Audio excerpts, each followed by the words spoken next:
Hi friends, welcome to Malar foods. இன்றைக்கி நம்ம என்ன பார்க்க போகிறோம்னா, நம்ம தக்காளி சாதம் பண்ண போகிறோம். லஞ்சுக்கு வந்துட்டு தக்காளி சாதமும் சோயா வறுவலும் பண்ண போகிறோம். ஃபஸ்ட்டு நான் தக்காளி சாதம் பண்ணிக்கலாம் பாருங்க. இந்த டம்ளரில் வந்துட்டு சீரக சம்பா அரிசி வந்துட்டு நான் 3 டம்ளர் அளவுக்கு கழுகி ½ அன் ஹவருக்கு முன்னாலேயே கழுகி ஊற வச்சு வடிகட்டி எடுத்து வச்சுட்டேன். இதில் வந்துட்டு மீடியம் சைஸில் 5 தக்காளி எடுத்துருக்கேன். ஒரே ஒரு பெரிய வெங்காயம், 2 பச்சை மிளகாய், ஒரு சின்ன பிடி அளவுக்கு புதினா, அதே அளவுக்கு மல்லித்தலை, அப்புறம் இந்த பாருங்க ஒரு 3 ஸ்பூன் 4 ஸ்பூன் அளவுக்கு குட்டி ஸ்பூன் பாருங்கள். இந்த ஸ்பூனால் 4 ஸ்பூன் அளவுக்கு வந்து தயிர், இஞ்சி பூண்டு பேஸ்ட்டு, தாளிக்கிறதுக்கு பாருங்கள் பட்டை, கிராம்பு, ஏலக்காய், இந்த கொஞ்சோண்டு சோம்பு, அவ்வளோதான். இப்போ இதில் வந்துட்டு நம்ம எண்ணெய் விட்டு 2 ஸ்பூன் எண்ணெயும் 2 ஸ்பூன் நெய்யும் விட்டுருக்கோம். நல்லா சூடாயிடுச்சு. இப்போ நம்ம தாளிக்க ஆரம்பிச்சிடலாம். நல்லாவே சூடாயிடுச்சு. சும்மா கொஞ்சோண்டு சோம்பு,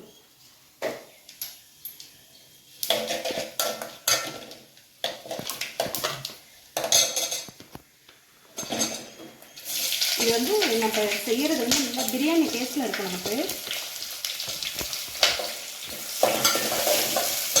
வெங்காயம் நல்லா வதக்கட்டும். வெங்காயம் நல்லா வதங்கினதுக்கு பிறகு அப்புறமா நம்ம இந்த மிளகாய் இதெல்லாம் போட்டுக்கலாம். ஏன்னா வெங்காயத்தோடய மிளகாயை போட்டோம்னா வந்து ஒரு மாதிரி காரில் அடிக்கும். வெங்காயம் வதக்கிக்கலாம். இப்போ பாருங்க, வெங்காயம் நல்லா இந்த அளவுக்கு வதங்கிடுச்சு. இப்போ வந்துட்டு நம்ம பச்சை மிளகாய் சேர்த்திக்கலாம். பச்சை மிளகாய் சேர்த்துட்டு நம்ம இஞ்சி பூண்டு சேர்த்துடலாம்.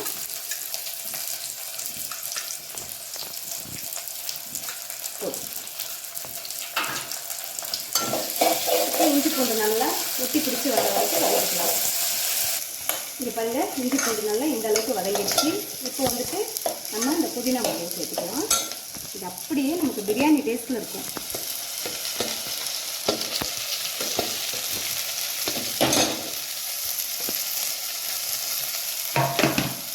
இதையும் நல்லா நம்ம வதக்கிக்கலாம். நல்லா இந்த அளவுக்கு வதக்கி வச்சு இப்போ வந்துட்டு நம்ம தக்காளி சேர்த்துக்கலாம்.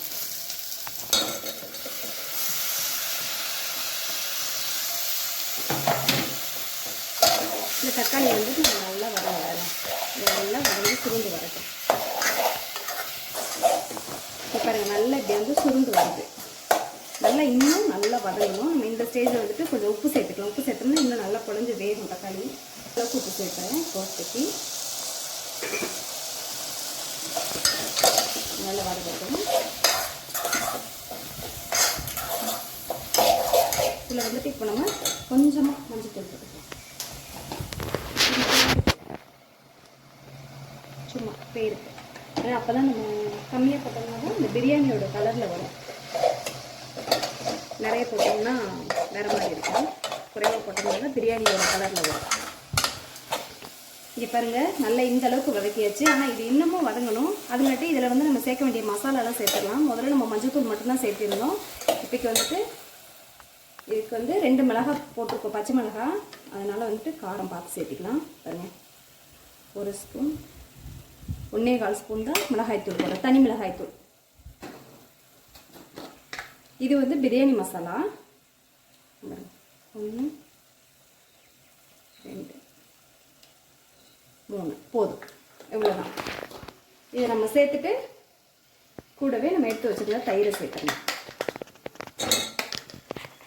இப்போ இதை நல்லா நம்ம வதக்கி கலந்து கொடுக்கலாம். இது எண்ணெய் பிரிஞ்சு வர வரைக்கும் நல்லா வதங்கட்டும்.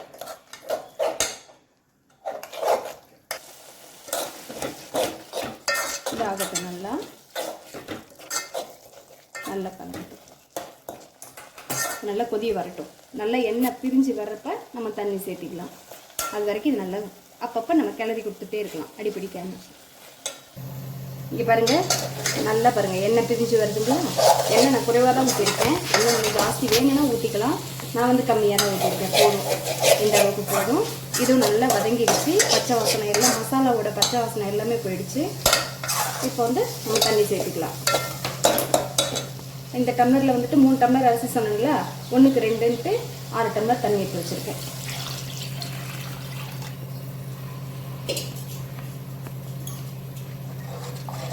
இப்போ வந்து நம்ம உப்பு செக் பண்ணிக்கலாம். உப்பு செக் பண்ணிவிட்டு தண்ணியை நல்லா ஒரு கொதி விடலாம். இது புளிப்பு தன்மை வந்து போதுமானது. ஏன்னா நான் 5 தக்காளி போட்டிருக்கேன், தயிரும் சேர்த்திருக்கேன், போதும். ப்ளஸ் உங்களுக்கு இன்னும் புளிப்பு வேணும்னா கூட ஒரு அரை மூடி லெமன் சேர்த்திக்கலாம். உப்பு செக் பண்ணிக்கலாம்.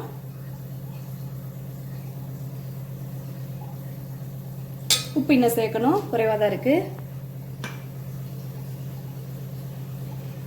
முன்ன இந்த அளவுக்கு சேர்த்தேன், இப்போ இதே அளவுக்கு சேர்த்துக்கிறேன். இப்போ இது கொஞ்சம் சுருக்குன்னு இருக்கும், நம்ம சாப்பாட்டுக்கு போட்டோம்னா அது கரெக்டாக இருக்கும்.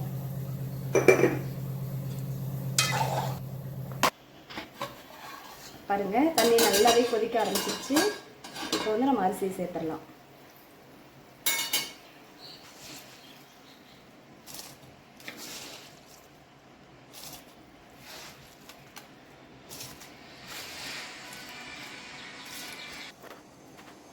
போட்டாச்சு.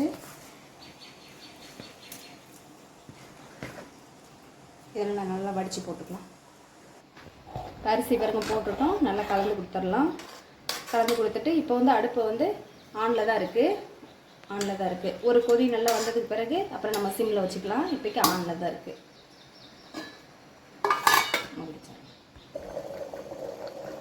பாருங்கள், நல்லா கொதிக்க ஆரம்பிச்சிருச்சு. இப்போ வந்து நம்ம அடுப்பை சிம்மில் வச்சுக்கலாம். கரண்டி வேற மாற்றிட்டேன். ஒரு கலர் விட்டுட்டு இந்த ஸ்டேஜ் வந்தோடனே நம்ம அடுப்பை வந்துட்டு சிம்லேயே வச்சுக்கலாம். இனிமேல் ஆனில் வைக்க வேண்டாம்.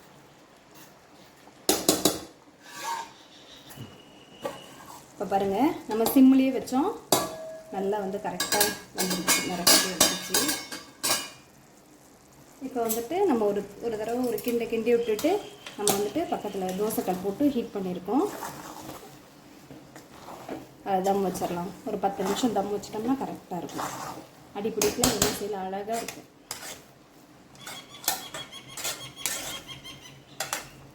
இது மேலே தேவைன்னா நம்ம நெய் போட்டுக்கலாம். நான் போடலை.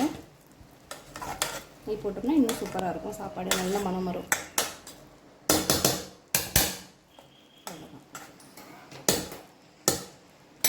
இந்த அடுப்பு ஆஃப் பண்ணி மூடி போட்டு பாருங்கள், பக்கத்தில் அடுப்பில் வந்துட்டு தோசைக்கல் வந்துட்டு ஹீட் பண்ணி வச்சுருந்தேன். போட்டுட்டு மேலே வந்து நம்ம தம் வச்சுருக்கோம். பாருங்க, அடுப்பு சிம்மில் தான் வச்சுருக்கேன். ஒரு 10 நிமிஷம் அப்படியே இருந்துட்டு நம்ம அதுக்கு பிறகு எடுத்துடலாம். இப்போ பாருங்கள், சாப்பாடு வந்து நம்ம 10 நிமிஷம் கழித்து அடுப்பு ஆஃப் பண்ணிட்டோம். இதை வந்து அப்புறமா நம்ம ஓப்பன் பண்ணிக்கலாம். அதுக்கிடையில் வந்துட்டு நம்ம சோயா வறுவல் வந்து பண்ண போகிறோம். இதுக்கு வந்துட்டு சோயா ஒரு 2 கைப்பிடி அளவுக்கு வந்துட்டு நல்லா சுடுதண்ணியில் ஊற வச்சு நல்லா கழுவி ரெண்டாக பிச்சு வச்சுருக்கேன். தண்ணியை நல்லா புழிஞ்சிட்டு அதுக்கு வந்துட்டு ஒரு பெரிய வெங்காயம், 2 மீடியம் சைஸ் தக்காளி, கொஞ்சோண்டு இஞ்சி பூண்டு பேஸ்ட்டு, அதே மாதிரி புதினா மல்லி கொஞ்சம் எடுத்து வச்சுருக்கேன். மசாலா வந்து நான் உங்களுக்கு ஆட் பண்ணுறப்போ சொல்கிறேன். வாங்க, அதுக்கு கடாய் அடுப்பில் வச்சுட்டு ஆன் பண்ணிக்கலாம். ஆன் பண்ணியாச்சு. இதுக்கு வந்துட்டு நான் கடலை எண்ணெய் யூஸ் பண்ணுறேன். இது எல்லாமே செக்கு எண்ணெய் தான். இது கொஞ்சம் நம்ம ஜாஸ்தியாகவே போட்டுக்கலாம், அப்போ தான் நல்லாயிருக்கும். இது நல்லா சூடாகட்டும். பாருங்க, எண்ணெய் சூடாயிடுச்சு. நம்ம சோம்பு சேர்த்துக்கலாம். இது வந்து கல்பாசி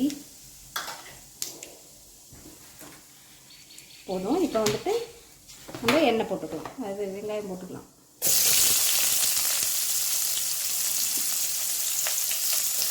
வெங்காயம் சேர்த்து நல்லா வதக்கலாம். நல்லா வெங்காயம் வந்துட்டு நல்லா வதக்கும். இங்கே பாருங்கள், நல்லா வதங்கிடுச்சிங்களா? இப்போ வந்துட்டு நம்ம இஞ்சி பூண்டு சேர்த்துக்கலாம். ஒரு 1/2 ஸ்பூன் போடும், ரொம்ப வேண்டாம், 1/2 ஸ்பூன் போட்டுட்டு நல்லா வதக்கலாம். இஞ்சி பூண்டு போட்டு நல்லா வதக்கிட்டோம். தக்காளி சேர்த்துக்கலாம்.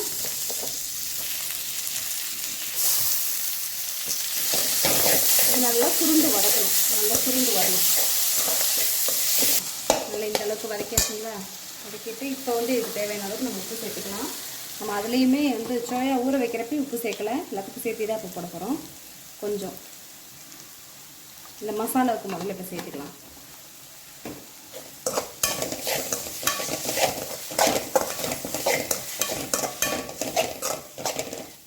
இப்போ வந்து இந்த சோயாவையும் சேர்த்துக்கலாம்.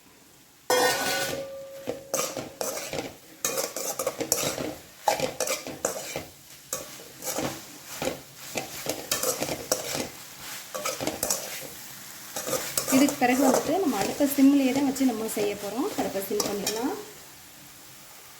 இதுக்கு வந்து தேவையான அளவு மிளகாய் தூள் போட்டுக்கலாம். 1 ஸ்பூன் தான் போட்டிருக்கேன் நான். மல்லித்தூள் இல்லை, அதனால் வந்துட்டு நான் மல்லித்தூள் சேர்க்கலை. மல்லித்தூள் இருந்ததுன்னா இதே அளவுக்கு நம்ம மல்லித்தூள் 2 ஸ்பூன் போட்டோம்னா இன்னும் நல்லா அந்த கிரேவி மாதிரி கிடைக்கும். இது வந்து நம்ம வீட்டிலையே அரைச்ச கரம் மசாலா பொடி, இது 1 ஸ்பூன்.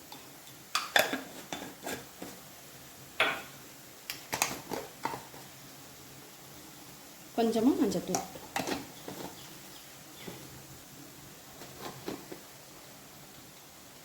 இது வந்து சோம்புத்தூள் 1 ஸ்பூன்.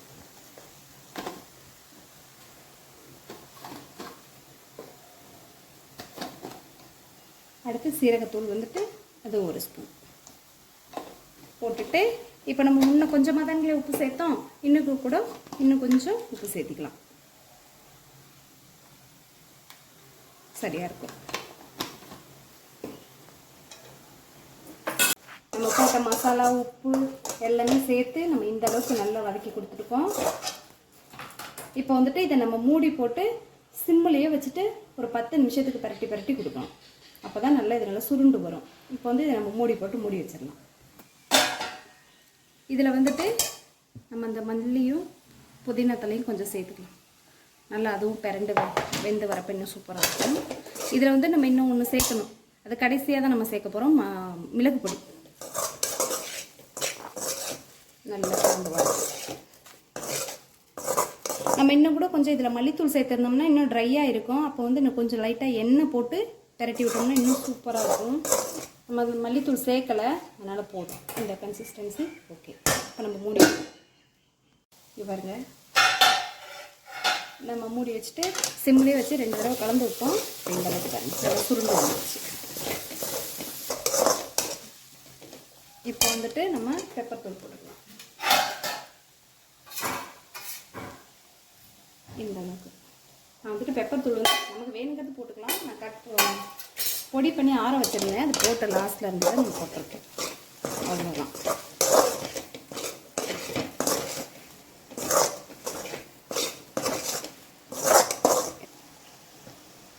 இன்னும் கொஞ்சம் வச்சுருந்ததையும் போட்டுடலாம். போட்டு ஆஃப் பண்ணிடலாம். அவ்வளோதான், சுக்கா மாதிரி ரெடி ஆகிடுச்சு நமக்கு.